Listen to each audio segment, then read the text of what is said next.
Hello and welcome to a transfer special on Football Talk podcast. My name's Ozzy and I'm your host for today's show. The transfer window hasn't officially opened, but that doesn't stop the rumor mill from flowing, and deals are still being done during this offseason. So today we will review every Premier League team, and I'll present one signing for each club that I believe needs to be a priority. So feel free to get involved in the live chat, or if you're watching on replay, drop a comment and let me know your thoughts. So let's get the show underway, and we'll start in alphabetical order, which will be Arsenal, not AFC Bournemouth, as some people like to say. So let's start with Arsenal. Pretty much the obvious choice, in my opinion. Ivan Toney. The reported fee is actually around 40 million. He's also been linked with Tottenham Hotspurs. The fee for me seems to be quite low. The interest seems to have fizzled out a little bit, maybe due to his goal-scoring form towards the latter stage of the season. Overall, obviously, his season pretty much started in January. 17 appearances, 4 goals, 2 assists in all competitions. I think initially I would have said this would definitely have been the signing for Arsenal. But the way the rumors are circulating right now, it looks like they have had eyes on other targets, with the likes of Benjamin Sesko from Red Bull Leipzig that's been strongly linked to the club. But if I was Arsenal, I think they need to sign a player that is experienced, that's accomplished in the Premier League, and will hit the ground running. With Sesko, he might have a lot of potential to be a top player, but he will take time to get used to the Premier League, adjust to the physicality of the game. So for me, this would be the signing that I would go for.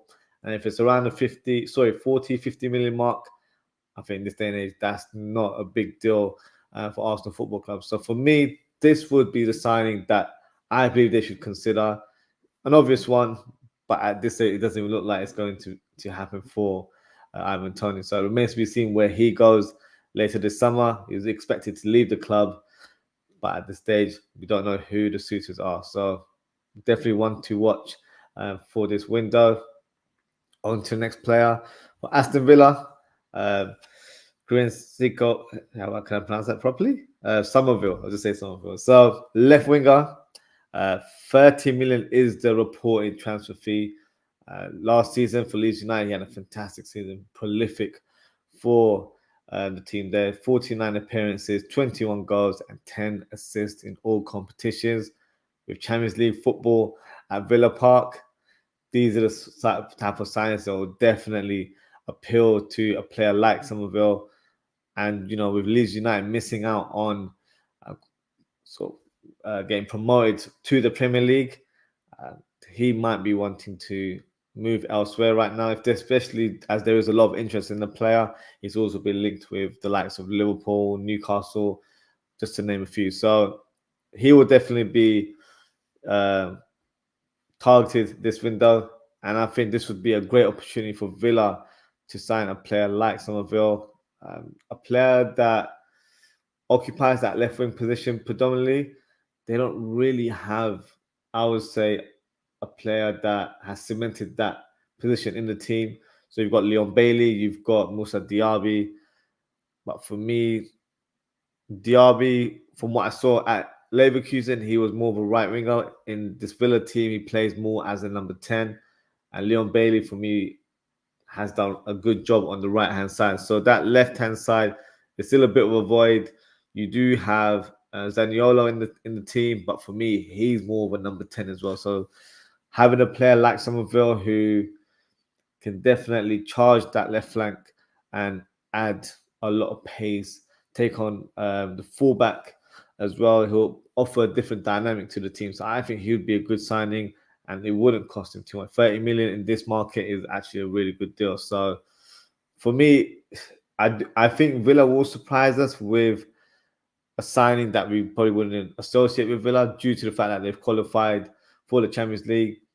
But I don't think Somerville would be a bad sign. I think he'd actually slot in really well and do great for the Birmingham side there. So I think that's one for Villa to consider into this window. Next player is Borja Mayoral.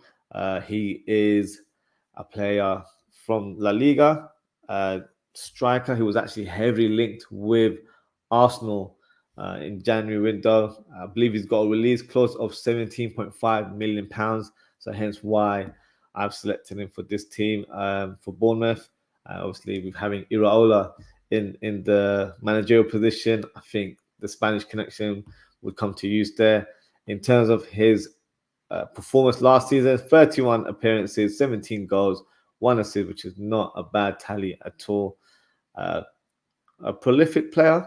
I believe he's 27 years old, so he's pretty much hitting towards his prime year. So it'd be a good time for him to move to another club. But then you might have some question marks where would he be able to get accustomed to the speed of the Premier League, because he hasn't played in this league before. He's used to La Liga. So for me, it's an interesting one. But from what I've seen of him, he's a good finisher. And I feel like he's a player that could really help Bournemouth climb up the table next season. Obviously, there's a lot of uncertainty with regards to the future of Dominic Solanke. So I feel like this Getafe striker will do really well for this team. Just got a comment here from Daz. Big up Aussie. I like that. Somerville from Leeds. I like him too. I think he's a good player.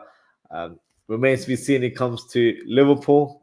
He's definitely been linked with us, so it'll be interesting to see where he ends up. But I think he's the perfect profile for Leeds, for Aston Villa as well, qualifying for the Champions League. So they will need to try and attack the market with these type of players that will make the difference in the final third. So I know Liverpool are also scouting him as well. So let's see where he goes. I wouldn't mind him at Liverpool, but I think he might be better suited at Villa. That's just my opinion. Next player is for Brentford. So shout out to my cousin, Musa, who is a Brentford fan. He put me onto this player. I think they were linked with a striker called Igor from the Belgium League, but they've already signed an agreement with him, and it's a 30 million deal. So already a replacement for Ivan Toney. So they need to find another attacker in the team, and Asana Diao has been linked with the club. A young player, only 18 years old, plays on the left wing. His market value is 15 million. Last season, 18 appearances, 2 goals, no assist. Obviously, he's a young and upcoming player.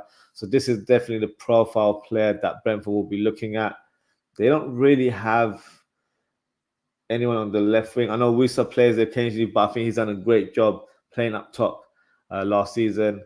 Then you've got Buemo, whose future is also up in the air. I think he might want to engineer a move out of the club. So the wing areas will be a position I feel like they want to add some more quality. So Wissa could play on the right, and then you can have Asana Diao playing on that left wing. And he'll be at a club where he will be given opportunities to play. He'll be able to play his football and not play sort of in a high intense environment where the pressure's on to get a win week in, week out. At Brentford, he's able to blossom and really develop at the club. So I think he'd be a good signing for Brentford. So definitely one to look out for in the coming weeks.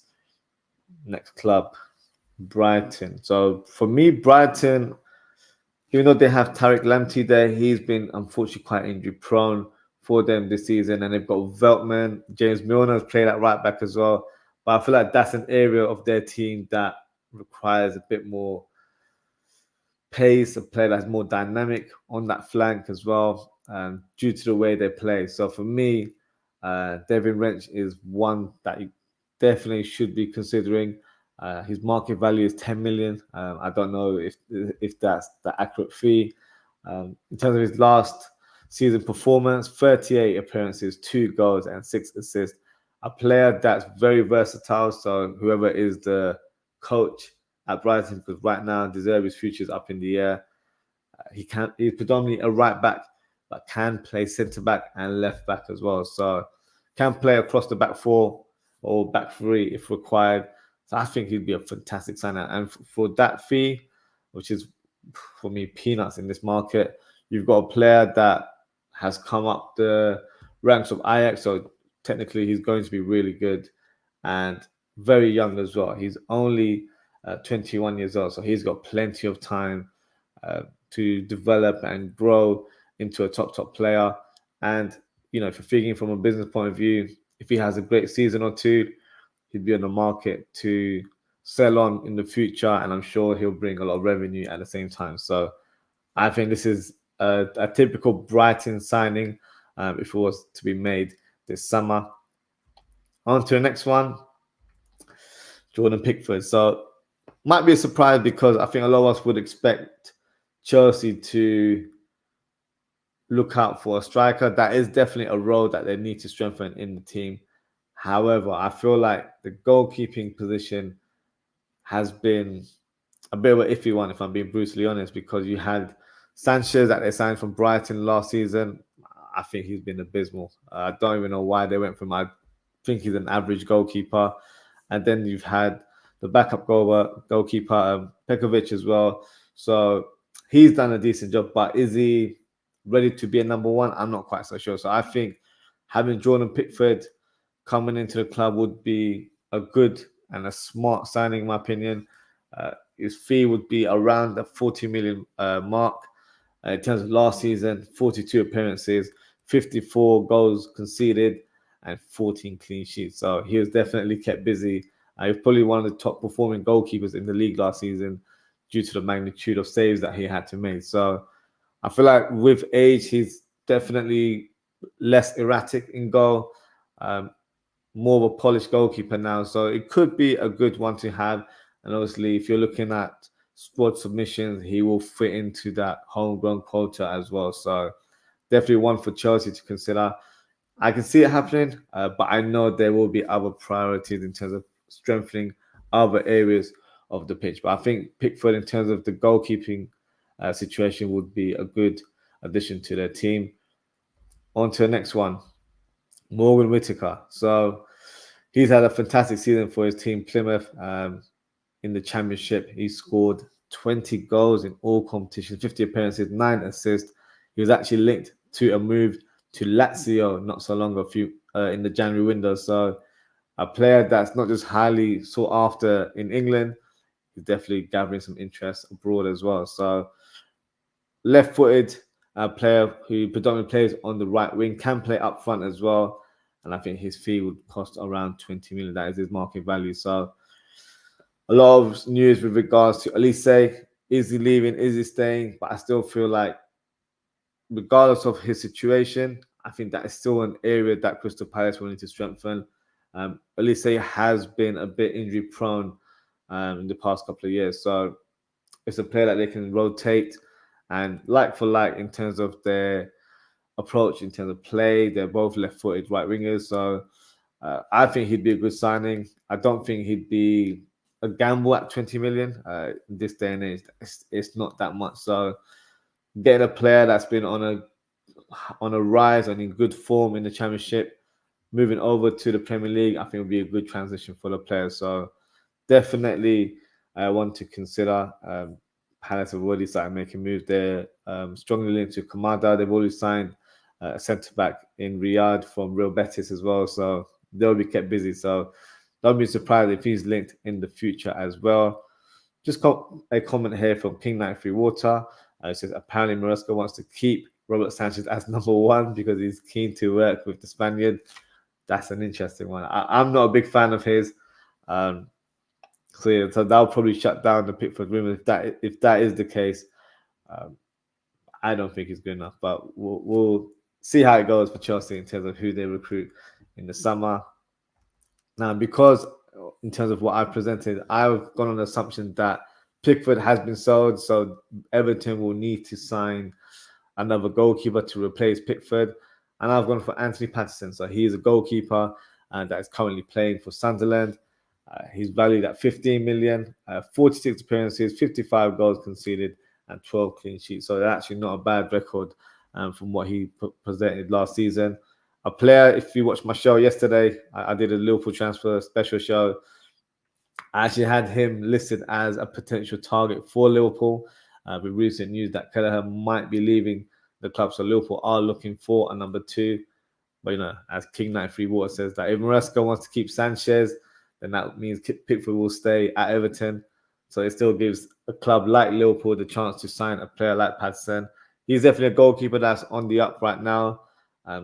Do not be surprised if there's other clubs showing him interest. Also fits that homegrown quota, so he'll be one that I feel like you'll see his name just around a lot in the coming weeks. If I was Everton, if Pickford was to leave, I think they need to sign a player of this sort of stature, someone that you're not spending a big transfer fee on, and I'm sure they'll be able to get 40 million for Pickford. So the remaining money that they have, they can spend it elsewhere across the squad. So that would be a smart signing for me if Everton wanted to pursue this goalkeeper. Now, this one will definitely surprise a lot of people because this player was heavily linked with a move to Liverpool last summer, as well as other clubs in Europe, Kefren Turam. So traditionally plays as a centre mid, but can play in a number 6 role as a defensive midfielder as well. But apparently he's available at a cut price of 15 million. Not sure why that is the case, but that's what I've been seeing online. And in terms of his appearances last season, so 29 appearances in total, 1 goal, 1 assist. So for me, an interesting profile, one that could definitely help Fulham go to that next level. But at the same time, Palhinha's future is up in the air as well. So if they wanted a player to replace him, Kefren Turam can definitely do a job, but add more to his game because he's a great ball carrier. He's also been linked with moves across Europe as well. He's been linked with a move to Inter Milan to join his brother Marcus Thuram there. So I feel like that might be the most likely move for Kefren Turam. But Fulham do sort of pull out a random signing where you're just like, oh, okay, that's an interesting one. They've done it in the past. Like Palhinha was definitely one. I don't know if you remember Seri from I think they signed him from France as well back in the day. He was linked to a move to Barcelona, and then all of a sudden he was at Fulham. So they've always signed players that you just don't expect. So I feel like this could be a bit of a curveball where people expect him to go to Liverpool or a club of that stature, but ends up being in the Premier League at Fulham Football Club. So remains to be seen what happens with Kefren Turam in the summer. Onto one of the newly promoted teams, Ipswich Town. So for me, I think the key will be to sign Omari Hutchinson on a permanent deal. He was on loan there last season at the club, currently valued at 15 million. But the stories that I read today, that I think his fee is going to be a lot higher, between the 20 to 30 million mark. Last season, his appearances, he made a lot of appearances, didn't he? 50 appearances there, 11 goals, 6 assists. Plays on the left wing, can play as a number 10 as well. He's been linked with moves to Ajax and Feyenoord right now. So there will be a lot of interest in the player from the Dutch league. I'm pretty sure he'll be linked to teams in Germany as well. So he'll be highly sought after. So it'll be a difficult one for Ipswich to secure. But if they're ambitious and they want to have proven players in their team, and Omari Hutchinson is already familiar with the management there and the team and the fans, so it'd be a natural signing for them to make. Is it possible? Remains to be seen. It's going to be a difficult one with the interest that's been gathering up in the last couple of weeks. So one to look out for. On to the next one, Leeds United. So I feel like the striker role is definitely one that they'll need to add more quality to. I know they still have players. They've got Somerville there. So they do have players that are more than capable of getting the goals. But as we all know, in the Championship, they do play a lot of games, but it's different when you come to the Premier League. Different level where chances are very hard to be created in certain games, and I feel like they need to add numbers and quality to their squad. I know they've got Patrick Bamford in the team. They've got wide players like Somerville, as I mentioned, and Anonto as well, the Italian international. But I feel like this fella might do a good job for them, and that's Ben Burton Diaz. Came on loan from Villarreal to Sheffield United in January, and I thought he was fantastic when he came into the Premier League. Definitely hit the ground running, scored a lot of goals, 14 appearances, 6 goals, 1 assist. Unfortunately, the team just didn't have the quality to really present a charge and try and stay up in the league. But in terms of what he produced on the pitch, he did nothing wrong. He formed a good partnership with Ollie McBurney, and for me, looks like he could have got them more goals. If he was a summer signing, maybe the season might have panned out a little bit differently. I still don't think they had enough quality, but they would have had a better fight going into the latter stages. So for me, he's an interesting signing. I feel like he's surplus to requirements for Villarreal, so he'll definitely be on the move. And I think the Premier League will be the most likely destination for the striker. Now, this is for my beloved Liverpool there. Yusuf Fofana. So for me, I'm sure a lot of us Liverpool fans will agree the number 6 role is a priority signing for us this summer.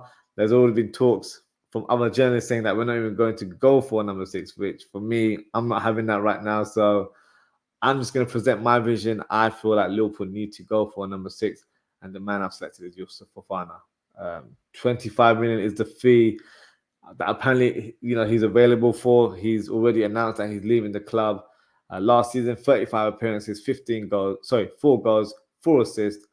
And for me, if you haven't seen him, I'll have to post a link in the description, as I did on my show yesterday, because this guy's got everything in the locker. He's a number 6. He's a destroyer, but he's more than that. He's a complete midfielder, can pass, can carry the ball, got good pace on him in terms of his physical attributes.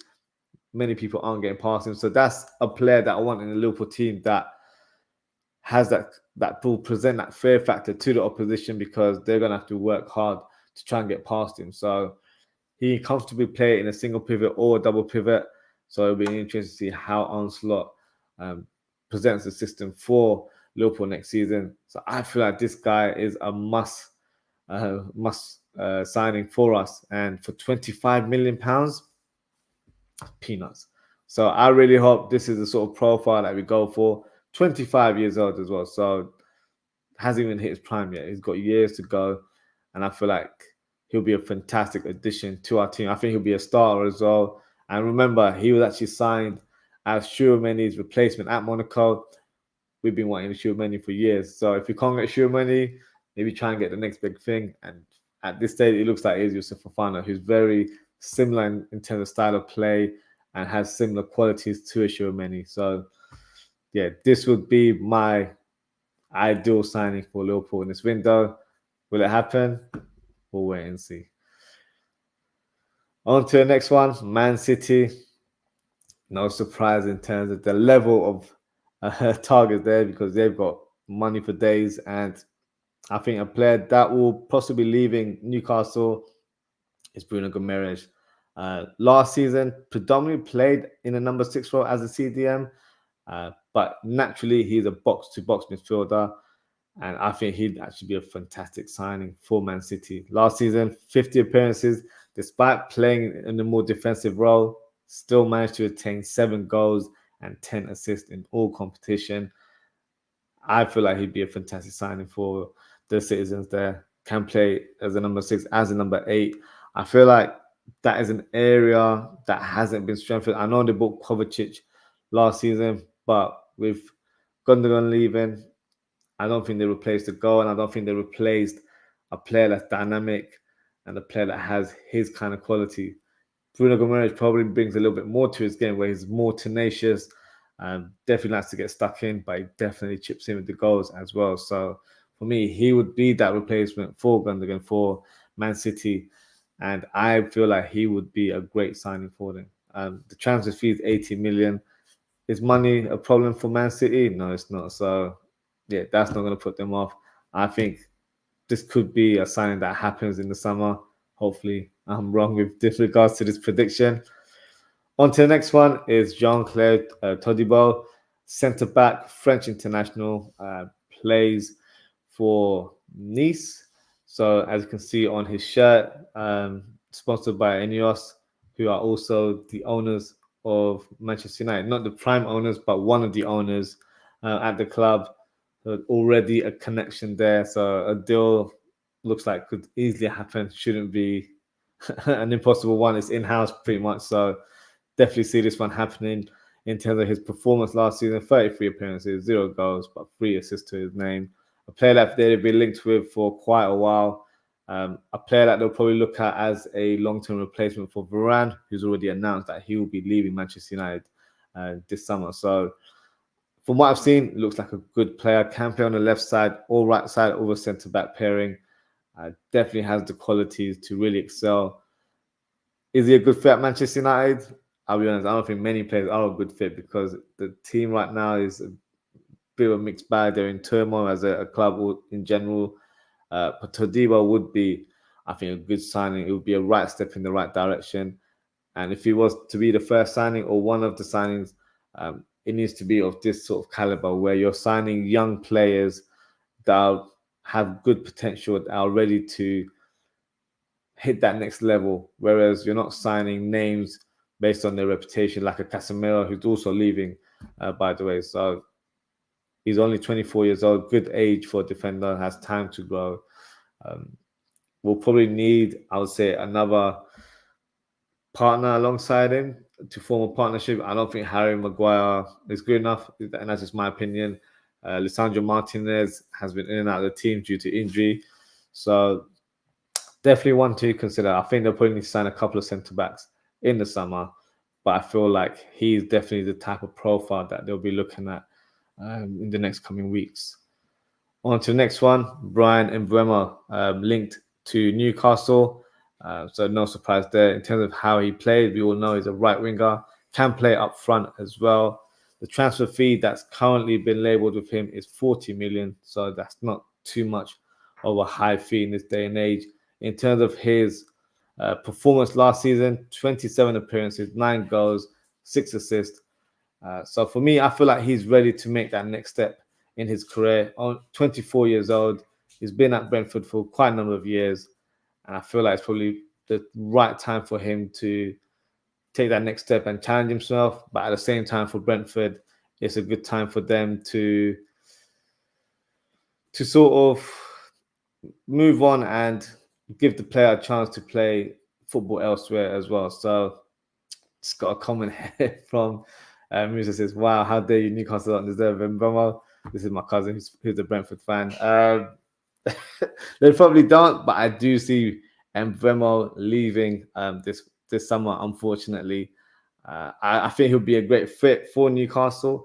They don't really have a right winger that has cemented a place in that team. You've got the likes of Almiron, who a couple of seasons ago had that spell where he was just unstoppable. Everything he touched turned to gold. But last season, that wasn't the case. And they've got Jacob Murphy, who's pretty much a squad player. So adding a player like Mbeumo, he'll certainly add goals to the team. I think he'd be a good fit there. So it'd be interesting to see where he goes. Musa's also said he's linked to Liverpool though, so I'm a bit shocked. Yep, I've seen the links to Liverpool. It's not too much of a surprise. I think with Liverpool, we will be linked to a lot of wide forwards. He would be a player that could be, if he was to be signed, for example, he could be someone that replaces Salah in the long term. So he can come in now, not be understudy, but play here and there. And eventually, when Salah is ready to move on, he'll be already made to slot into the team. So, yeah, it's an interesting one. I do feel like he is going to move this summer due to his age. I think he's been at Brentford for quite a number of years as well now. So he'll probably be ready to make that next step in his career. But yeah, remains to be seen where he ends up. Just got a comment here from Joy McConnell, says Welbeck Kesa. So I saw rumors today that he's available for 21 million, and Liverpool, my team, has been linked with him.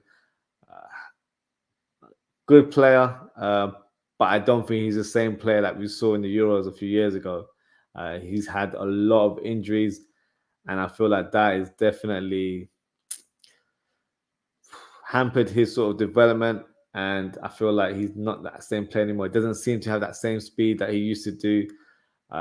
21 million sounds like nothing, but Liverpool have signed players in the past where we've gone for their previous reputation rather than what they currently offer. So players like Joko, who we got on a free transfer. He was terrible when he joined. And then Aquilani as well, injury-prone player, came from Serie A, Italian international. So I don't want it to where we sign a player like that, thinking that they'll come and rediscover their previous form, because unfortunately he's had big injuries. He's had ACL injuries, and when you have one of those, it does unfortunately affect your athleticism, your speed can be reduced. It's happened to players for Liverpool. So we had Oxlade-Chamberlain, who had a big ACL injury, and he's just not been the same player since. And I think it's the same thing for Kaiser. So personally, I wouldn't go for Kaiser.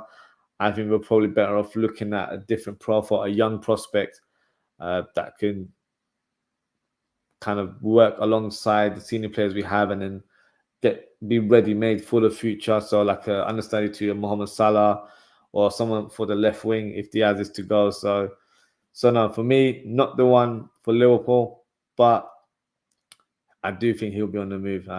Yeah, I feel like he's surplus to requirements there. Probably stay in Italy. That would be my guess. I think he'll stay in Serie A. But yeah, let's see what happens with Kaiser in the summer. On to the next player, Josh Brownhill, Burnley player, centre midfielder, on a free transfer right now as well. His contract has finished with Burnley.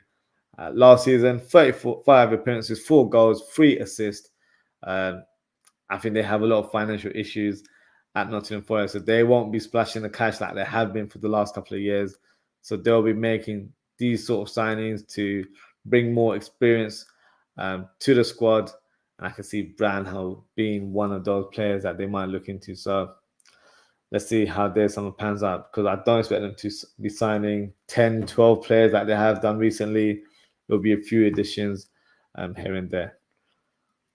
On to the next one, Southampton, another promoted team to the Premier League. This player is an interesting profile. He has been linked to them as well, so he's not just a player that I've just pulled out in the air.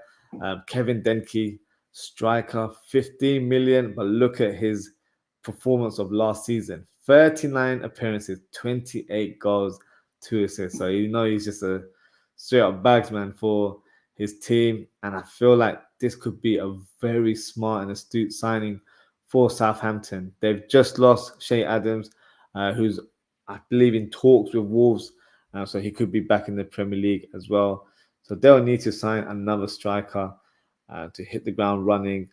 And I feel like in terms of this player and his profile, I think it's worth going for. I know he's not Premier League proven, but where are you going to find a striker for 15 million and that has that sort of record right now? So if he's on this sort of form, maybe he can continue on as he joins Southampton. So I feel like this would be a very, very smart signing for Southampton there. Tottenham Hotspur. So look at the player that I've got for them. Santiago Gimenez, final striker. The reported fee is 40 million. It could be higher depending on interest that's gathered on him. In terms of his performance last season, 41 appearances, 26 goals, 8 assists. A player that you're probably thinking, why haven't you added him to the Liverpool section due to, our manager being Onslaught? I don't know if we'll be signing a striker this summer. I would love to sign a striker. If it was my choice, I'd go for Ivan Toney or Alexander Isak. Those would be the 2 type of players that I'd want us to go for. But with Darwin Núñez still in the team, and there's already been some sort of talks in social media from journalists saying that Darwin Núñez will be staying at the club, and Armstrong is looking forward to working with him. It looks like he'll be given another chance, which, if I'm being brutally honest, I'm not over the moon about. I think, in terms of what he's presenting on the pitch, is the best we're going to get. So for me, I would like to have signed a new striker. But in terms of Jimenez, I feel like he'll suit Tottenham to the T. He was actually linked with them last summer as well, but the move never materialized. But I feel like he could definitely add something to this Tottenham team, add a lot of firepower up top.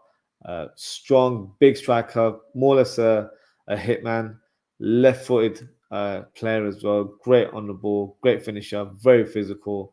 So I feel like he has all the qualities to succeed in the Premier League. So definitely one to look out for. He'll be linked to other clubs as well. It won't just be Tottenham.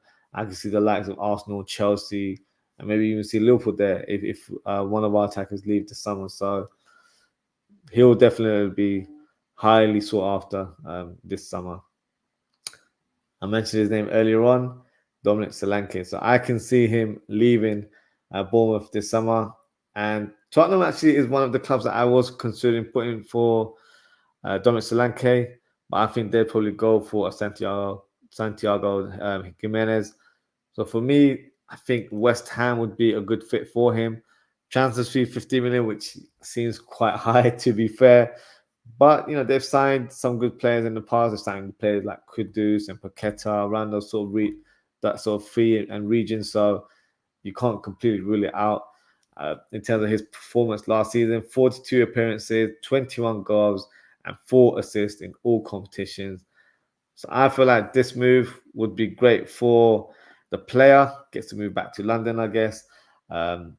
Plays for a team that have been playing some good football, but obviously there's a lot of players that could be on the move, the likes of Kudus and Paqueta. So it remains to be seen. But I feel like it's a good club to join. They have been playing European football recent season as well. I don't think they've qualified this season. So yeah, it'll be an interesting one. Obviously, they've got a new manager in Lopetegui, so he's definitely looking for a striker. They've already been linked with other names as well. So I feel like he would probably look for a player of Dominic Solanke's style in terms of being a player that can hold up play, also be a lethal finisher in front of goals. So he fits the profile. Whatever it happens, I'm not too sure, but I think you got to aim high, and I feel like Solanke would be a good fit at West Ham United. And the final club is Wolves, and I believe one of their main targets should be strengthening the defense and signing a centre back. And the centre back that I've discovered or highlighted here is Victor Nelson, Danish international, available for 20 million.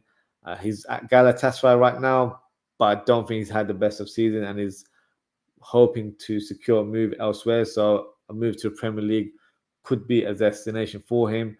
In terms of last season, 46 appearances, 2 goals, 0 assists to his name. I've seen sort of videos of him, hard tackling player. I feel like in terms of how he plays, he would definitely suit the physicality of the Premier League. Can play in the back three, can play as a centre back pairing in the back four as well. So he would be an interesting signing for Wolves. So whether it happens, I'm not too sure. He has actually been linked with the player, with the club. Sorry, it was linked a few months ago in the January window. So they definitely have interest in him, and they've obviously scouted him in the past. So definitely one to look out for. And that is the final Premier League club, and that pretty much rounds up the show for today. So thanks to everyone for tuning in. If you haven't already, please don't forget to like, comment, share, and subscribe to the channel. In terms of upcoming content, I'll have another show scheduled for tomorrow, and it is a Liverpool transfer talk show. So all the transfers will be related to Liverpool. Even if you're not a Liverpool fan, feel free to come on, watch the show, get involved in the live chat. We'll be talking about players from all over the gap. There'll be players that I linked with in the Premier League, the likes of Mbeumo, who I mentioned. There's also players outside of England that could be potential targets for Liverpool. So yeah, feel free to join us. We'll be live tomorrow around 10 p.m. UK time. So that is the end of the show. And yeah, that was the next show that we have scheduled for this week. So take care, stay safe, and I hope to see you all very, very soon. Goodbye.